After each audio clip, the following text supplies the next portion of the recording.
Joëlle Melin, bonjour. Bonjour. Quels sont les engagements de la candidate Marine Le Pen vis-à-vis du commerce? Quel regard porte-t-elle sur ce secteur d'activité?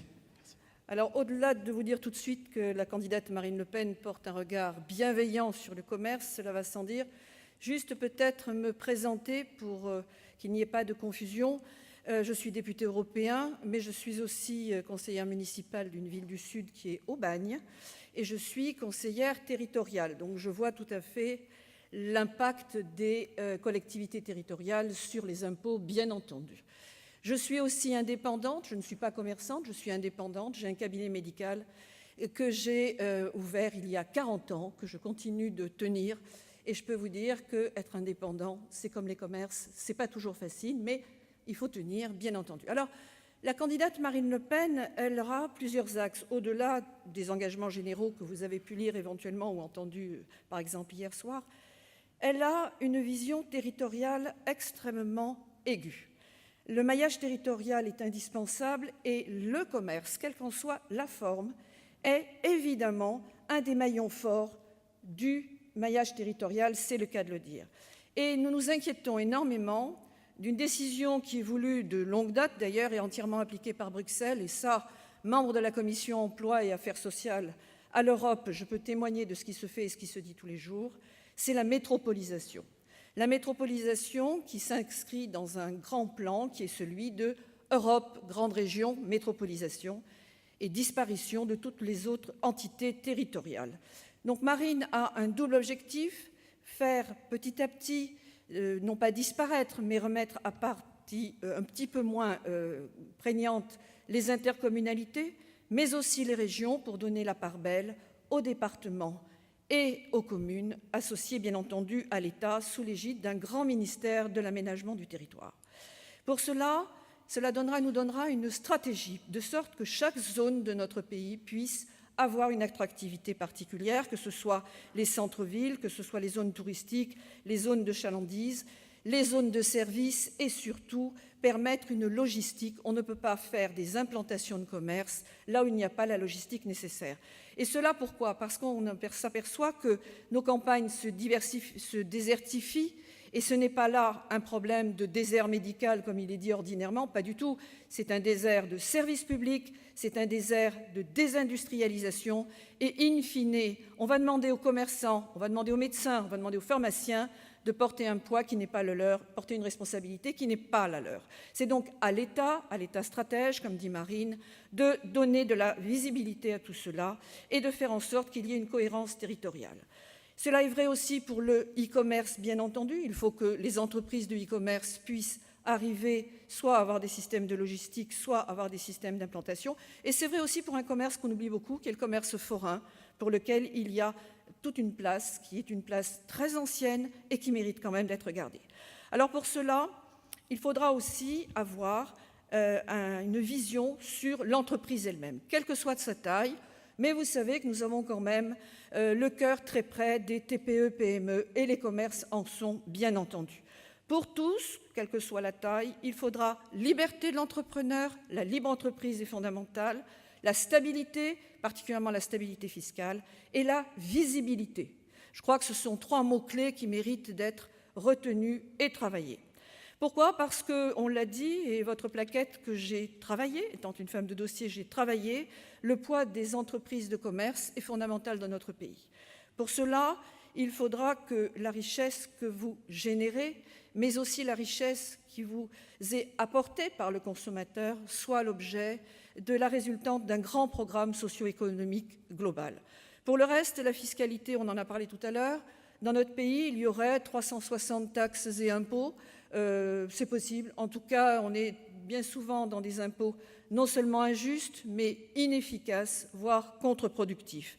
Il faudra donc simplifier cette fiscalité, on est bien d'accord, revoir le problème foncier, puisque si nous voulons véritablement avoir ce repère que sont les commerces, évidemment, il faut que la matérialité des commerces physiques perdure. Nous sommes tout à fait d'accord là-dessus. Après, les aménagements de taxes et impôts se feront après discussion et surtout pour pas que nous nous retrouvions dans la situation des socialistes en 2012, il faudra qu'on ait fait l'audit des comptes de l'État, parce que là, nous nous trouvons très probablement dans des difficultés financières très lourdes, avec 2200 milliards de dettes. Il faudra pouvoir très vite savoir quelles sont les taxes et impôts que nous supprimons, ceux que nous allégeons et ceux qui pourraient être éventuellement des taxes et impôts productifs pour toute la société et non pas discriminatoires à l'égard de quelques-uns. Bien sûr, l'aménagement des normes et surtout leur allègement. Il est inadmissible que pour ouvrir un commerce ou n'importe quelle entreprise, il se soit un véritable chemin de croix. Il faudra aussi permettre que les successions soient assurées dans des bonnes conditions. Pour cela aussi, on ne peut pas penser que les employeurs soient tout seuls, et c'est malheureusement le cas bien trop souvent. Une entreprise qui se crée, TPE, PME, de commerce ou non du commerce, le jour où elle se crée, elle est à la fois trop petite et trop grande. Et c'est le vrai drame de nos sociétés, de nos petites sociétés, nos TPE, PME. Elles ont des difficultés à embaucher à cause du code du travail qui est beaucoup trop lourd, bien entendu, et beaucoup trop complexe, mais aussi le coût du travail.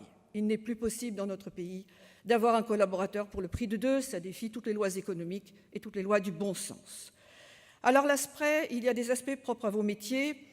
Là, je crois que je ne vais pas aller trop dans les détails. Vous savez encore mieux que moi ce qu'il faudrait faire, mais tout va être fait pour que vous puissiez garder vos savoir-faire et cette façon de faire du commerce à la française, avec des relations humaines et avec du conseil. Le e-commerce, c'est une nouvelle forme, les clients le demandent, mais je crois que cela aura ses limites, comme beaucoup de choses d'ailleurs. Les Américains qui sont très en avance sur nous, qui ont 10 à 15 ans sur la numérisation et la robotisation, commencent à avoir des signes où certains grands services qui étaient totalement ubérisés, comme on dit, reviennent à des services beaucoup plus humains. De toute façon, il faudra le faire parce que la mutation est gigantesque. Juste un mot là-dessus. Toutes les projections disent que dans un premier temps, oui, il y aura quelques créations d'emplois, mais les projections à 10 ans, c'est pratiquement une perte de 10 à 15% de l'emploi sur une masse d'emplois qui est déjà extrêmement peu évolutive depuis de nombreuses années, avec un chômage chronique qui pose de véritables problèmes. Donc là, oui, vous serez au cœur du maintien de l'emploi. Tout sera fait donc par votre intermédiaire pour que l'emploi et donc les consommateurs et donc les richesses du pays soient maintenues, et vous aurez toute votre part, et pour cela, vous serez bien évidemment totalement soutenus. Le virage numérique, alors là, je crois savoir qu'il y avait un rapport qui a été commandé pour vous à propos des commerces, et que ce rapport a traîné, en tout cas il est arrivé après la loi de financement de 2016, et pour cela, il a été remis ces jours-ci à M. Sapin, en toute discrétion, à l'absence même d'ailleurs, de votre ministre qui pense que son mandat est sans doute déjà fini. Alors ces mutations, il va falloir les anticiper, que ce soit dans la formation de vos employés, que ce soit leur formation initiale, dans la vente, dans les métiers de la vente. Vous savez que nous souhaitons que cette formation soit la plus précoce possible, et aussi dans la numérisation et dans les outils qui vont vous être proposés. Alors là aussi, nous voyons que le plan numérique doit être mis en place. Il n'est pas du tout normal que les aides qui ont été faites ne l'étaient faites que pour les entreprises innovantes. Dernier point, l'aspect de rayonnement de la France par son commerce, dont vous êtes, parce que, étant à Aubagne, je ne sais pas si vous connaissez cette ville, qui est la ville de Pagnol, je suis atterrée de voir que le monde entier, entre autres les Asiatiques, connaissent Aubagne et Pagnol, et quand vous venez dans Aubagne, la totalité du centre-ville n'a plus de commerce. Ce n'est pas possible. Voilà. Je parle pour ma paroisse, mais je traverse beaucoup la France, je vais très souvent dans des zones qui sont des zones rurales, des zones un petit peu oubliées.